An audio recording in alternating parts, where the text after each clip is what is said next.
Muy bien, pues hemos visto ya qué es una rúbrica, para qué nos sirve, cuáles son sus ventajas. Ahora lo que corresponde es que podamos elaborar nuestras propias rúbricas, pero si queremos hacer rúbricas y que nos queden bien, vale mucho la pena que conozcamos cómo es la estructura de una rúbrica y qué elementos las integran para después poder desarrollarla nosotros mismos.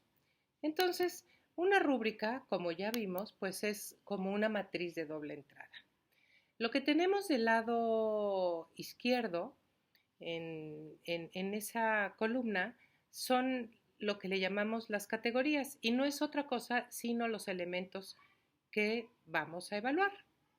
En un curso de investigación donde los estudiantes, por ejemplo, tienen que entregar un producto que es una investigación, pues estos son los criterios que yo quisiera evaluar dentro de ese trabajo, ¿no? Entonces, esas les vamos a llamar categorías y hay que desglosarlos para poder tener los elementos de lo que queremos evaluar en cada uno de nuestros estudiantes.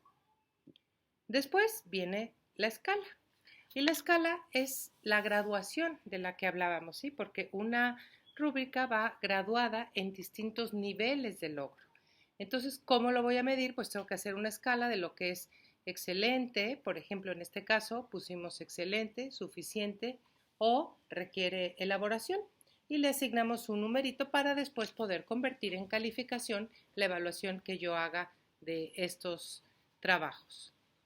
Entonces, las escalas para calificar, pues nosotros las podemos diseñar y ahí sí pues corresponde a la creatividad de cada profesor, a las características del trabajo que estén trabajando y a lo que quieran tener, digamos, el nivel de desglose que quieran en sus estudiantes.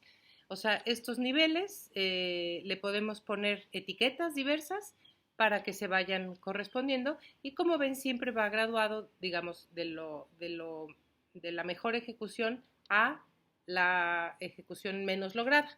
O al revés, no importa en qué orden lo hagamos, lo importante es que siempre sea consecuente y siempre sigamos el mismo orden. Además, esto pues le permite al alumno comprender que su calificación va más allá de un número, ¿no? Porque cada etiqueta, además de que puede ir asociada a un número, pues describe el nivel de logro, ¿no? De los estudiantes. Pero, como no es suficiente describir el nivel de logro nada más con la escala, tenemos también los criterios de ejecución. Esos son los criterios que nosotros vamos a considerar para poder determinar si un trabajo, una ejecución o un desempeño de nuestros estudiantes es excelente, es suficiente o requiere elaboración en este caso. Hay que cuidar que esos criterios pues siempre se correspondan en un nivel de gradualidad, por supuesto.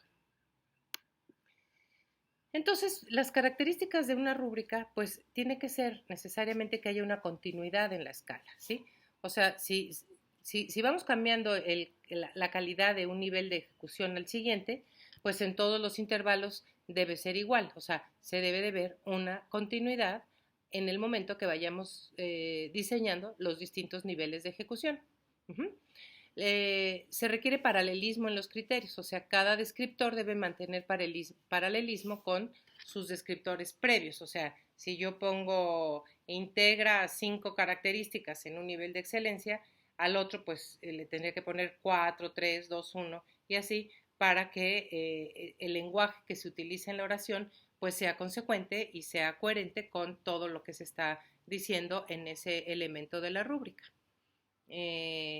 La coherencia en los criterios, pues quiere decir que aun cuando los descriptores sean diferentes para cada nivel de ejecución, los cambios se deben referir a cambios de calidad para un mismo criterio. O sea, un criterio con un nivel de calidad óptima, media y así de manera decreciente. Una rúbrica debe ser válida. ¿Qué quiere decir esto? Que nos debe de permitir evaluar lo relevante de un dominio o de un desempeño o de una práctica o de una ejecución, como le querramos llamar, pero que mida lo relevante, lo que no es fácil de observar.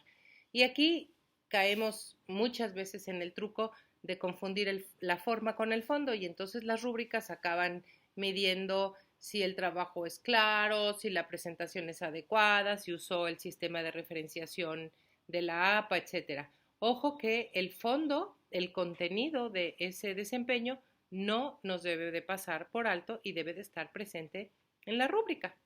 Por lo tanto, debe de ser confiable. O sea, los resultados deben ser consistentes para distintos jueces, distintos examinados y distintos tiempos. ¿Qué quiere decir esto? Que si mi rúbrica está bien hecha, con ella puedo evaluar yo o mi colega o mi otro colega porque va a ser claro para todos y además para los alumnos mismos y que puedan apreciar pues lo que estamos esperando de ellos y los logros que ellos están teniendo.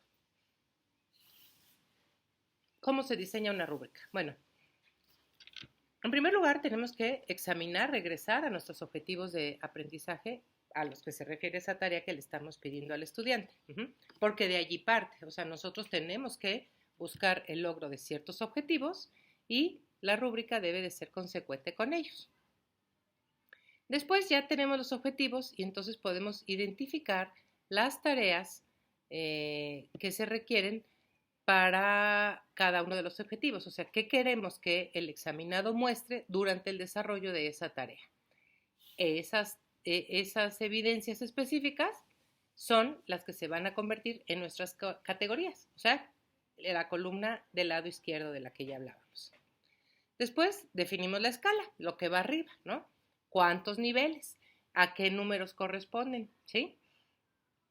Y posteriormente, ya que tenemos nuestra columna del lado izquierdo y nuestra fila de arriba, empezamos a hacer una lluvia de ideas para encontrar características que vayan describiendo las evidencias, o sea, cada categoría, en cada uno de los niveles de la escala y que se puedan convertir después en los criterios de ejecución. Finalmente, redactamos esas descripciones de los criterios de ejecución para cada una de las evidencias y ya está.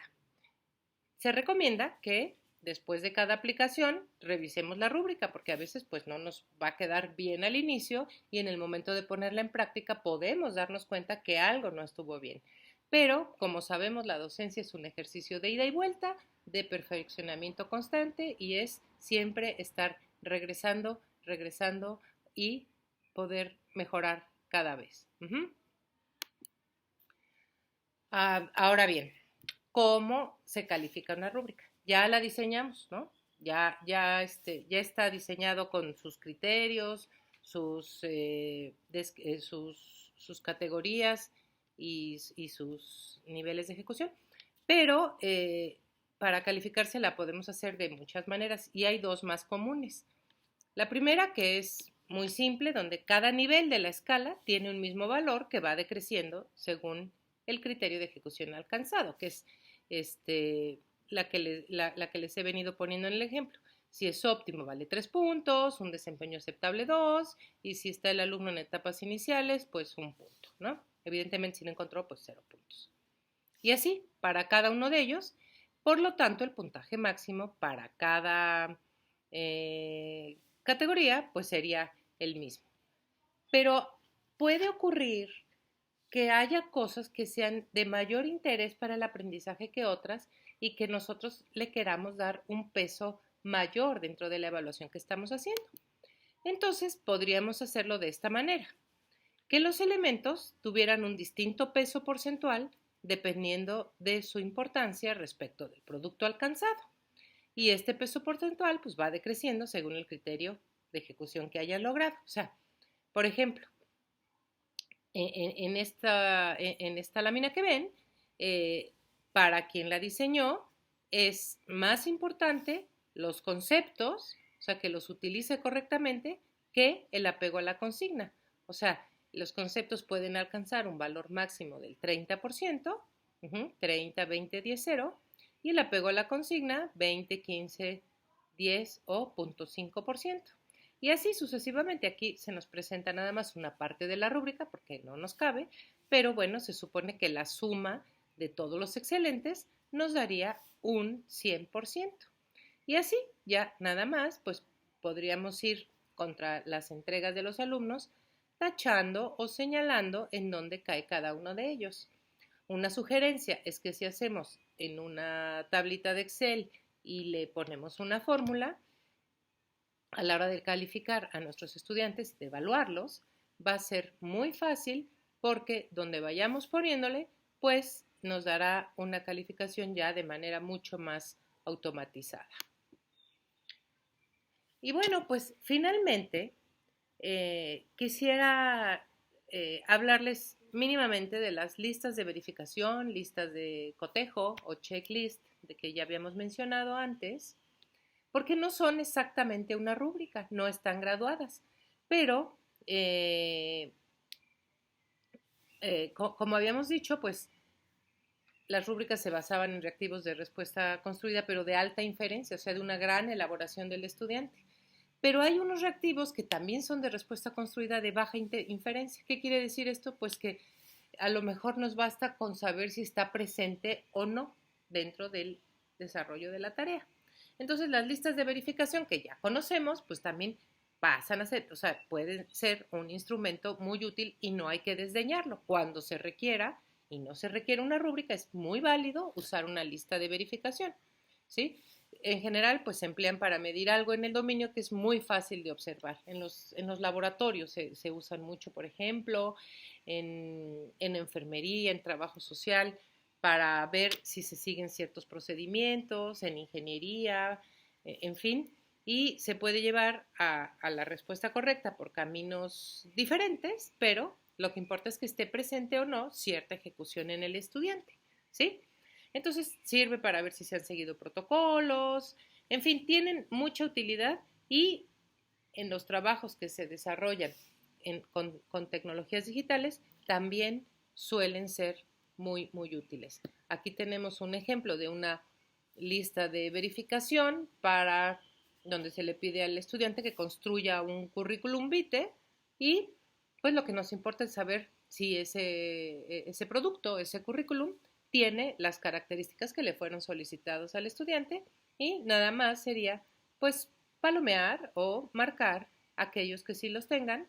Está muy sencilla, son 10, entonces pues nos podría dar una calificación de 10.